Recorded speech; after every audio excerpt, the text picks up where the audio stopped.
आशीष morning. आज शुरुआत insurance कंपनियों के साथ करेंगे क्योंकि काफ़ी डेटा आ चुका है। पॉलिसी बाजार यानी कि पीबी फिनटेक, यहाँ पर जो अपडेट्स निकल कर आए हैं, एक तो इंश्योरेंस प्रीमियम जो ओरिजिनेट हो रहा है उसमें 67% तक की वृद्धि देखने को मिली है कंपनी की ओर से इस बारी। सालाना आधार पर ये ग्रोथ है तो ये 1786 करोड़ के आसपास का आंकड़ा देखने को मिला। इंश्योरेंस प्रीमियम जो फर्स्ट ईयर ट्रांजैक्शंस होते हैं यानी कि नया प्रीमियम जो कंपनी जनरेट कर पाई है अपने कस्टमर से, उसमें 68% तक की ग्रोथ देखने को मिल रही है। लाइफ इंश्योरेंस में 73% तक की ग्रोथ है, हेल्थ इंश्योरेंस में 50% तक का इजाफा देखने को मिला है। साथ ही साथ पैसाबाजार.com जो इनका लेंडिंग आर्म है, वहां पर जो लोन डिसबर्समेंट हुआ है उसमें करीब करीब 89% तक की ग्रोथ है। यह आंकड़ा 1880 करोड़ पर आया, तो ये नंबर्स अच्छे हैं। इसके साथ ही आप बाकी इंश्योरेंस कंपनियों पर भी ध्यान देंगे, उनके भी डेटा निकल कर आए हैं। आईसीआईसीआई लोम्बार्ड का जो ग्रॉस प्रीमियम इनकम है उसमें 5.5% तक की वृद्धि देखने को मिली है सालाना बेसिस पर।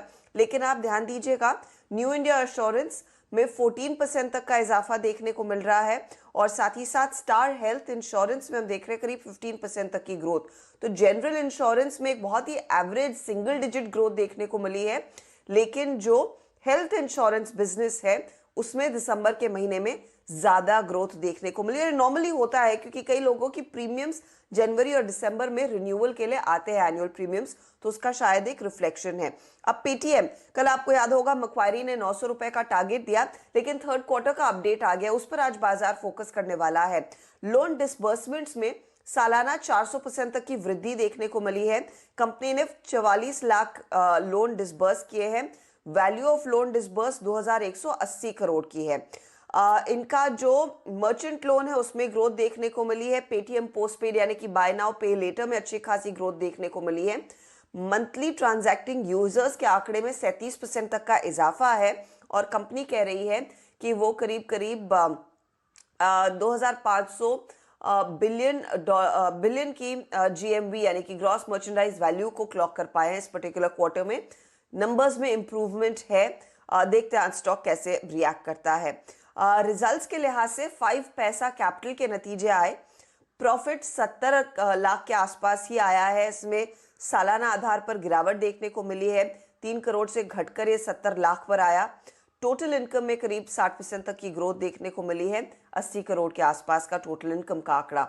और फार्मा आज फोकस में रहेगा। दरअसल इकोनॉमिक टाइम्स में एक रिपोर्ट छपी है कि पीई प्लेयर्स के साथ बातचीत शुरू हो गई। याद रखिएगा, कंपनी अपने इंजेक्टेबल बिजनेस को हाइव ऑफ करना चाहती है, वहां पर वैल्यू अनलॉक करना चाहती है, तो 30 से 35% तक का स्टेक सेल कर सकते हैं।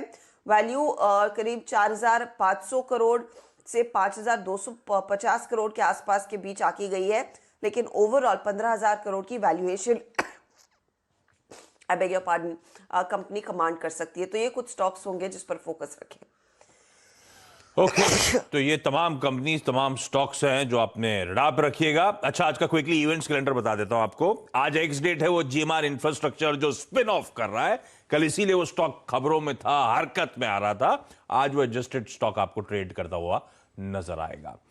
रिजल्ट सीजन अभी भी दरअसल तूल नहीं पकड़ेगा। आज डेल्टा कॉप और गणेश हाउसिंग के नंबर्स हैं। कल से दरअसल कहना चाहिए रिजल्ट सीजन का आगाज होगा, लेकिन ये नंबर्स आ जाने। जीआर इंफ्रा प्रोजेक्ट्स की बोर्ड मीट है, लेकिन वो फंड रेजिंग एनसीडी इशुएंस के जरिए। कीर इंडस्ट्रीज की बोर्ड मीट है, वो लार्जली एफसीजीबी कन्वर्जन को लेकर है। जेरोमी पावेल साहब की टेस्टिमनी, जिसपे हमने ओपनिंग पे अच्छी खासी बात कर ली, उसको वापस टच नहीं करूंगा। और फ्रेश कोविड रिस्ट्रिक्शंस में ध्यान रखें, आज से जो भी इंटरनेशनल अराइवल्स होंगे 7 दिन की मैंडेटरी क्वारंटीन। अब इंटरनेशनल एयरपोर्ट से हो, सी पोर्ट से हो या लैंड बॉर्डर्स क्रॉस करके आए हो, 7 दिन की वो मैंडेटरी क्वारंटाइन की रूल आज से शुरुआत होगी। एक काम करते हैं, इस नोट पर क्विकली छोटा सा ब्रेक के उस पार एक क्विक मार्केट चेक।